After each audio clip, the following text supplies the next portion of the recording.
afternoon guys, and inabutan na tayo ng 12:30 dun sa ating farm at kauuwi lang natin. Ngayon, ang i-flex ko sa inyo guys ay paano tayo magpe-preserve ng ating sayote. Kung saan guys, para next year natin na itatanim kasi guys, bihira ako makakita ng sayote dito. At walang tinitindang punla ng sayote dito. So ayan, nagpunta ako kahapon dun sa supermarket na malapit dito sa amin, kung tawagin ay organic market, at nakakita tayo ng sayote. Guys, eto yung sayote ang nakita natin dun sa organic market. Eto yung puting sayote. Tingnan nyo, pati sayote dito, puti, di ba? Iba talaga yung mga hapon puro gusto tisay.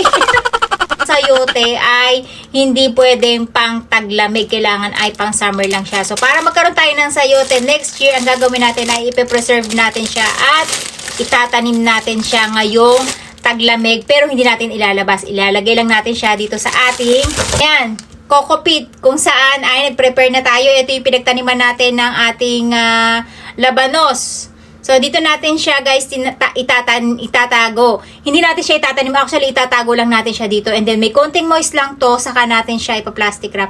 At hindi natin ilalabas. Kasi, pag tinanim natin siya na direct sa lupa, guys, pwede siyang kainin ng danggomushi or yung pill insect. Kasi, gulay yan guys. So, nalalamog siya. At kakainin niya to. Kasi guys, na-discover ko to noon. Nakabili ko dati nito. Siguro mga 6 years ago. Nagtanim ako nito dun sa aking garden sa dati namin tinitirhan. Kapag harvest ako, may mga bunga siya. And then, yung bunga. And then, tinusok ko ulit dun sa lupa. So, sumunod na taon guys, ay ayun, nakapamunga pa, nakapag-sprout siya after nung winter. Nagtag-araw na siya. So, kusang lumusot yung kanyang sprout. Nagdahon talaga siya guys. So ganun ang gagawin natin. Itatago lang natin siya dito sa ating ingay ng aking mga alarm. So next time i-flex ko sa inyo kung ano yung mga miingay na yan. So eto na guys, itutusok na natin. Ito guys, ang gagawin lang natin, ibabaon lang natin siya dyan. Ayan.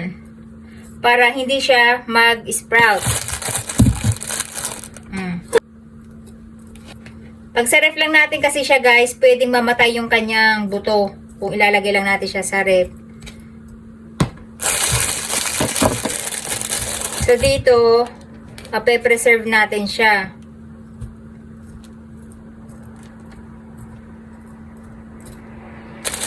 Ayan. At, napakamura lang niya.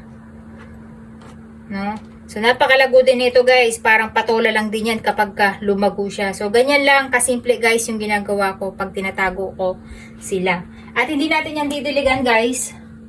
So, ang gagawin natin, ilalagay lang natin ito dito sa ating halamanan. At itataas natin para hindi siya puntahan ni Kiki para kalkalin, no?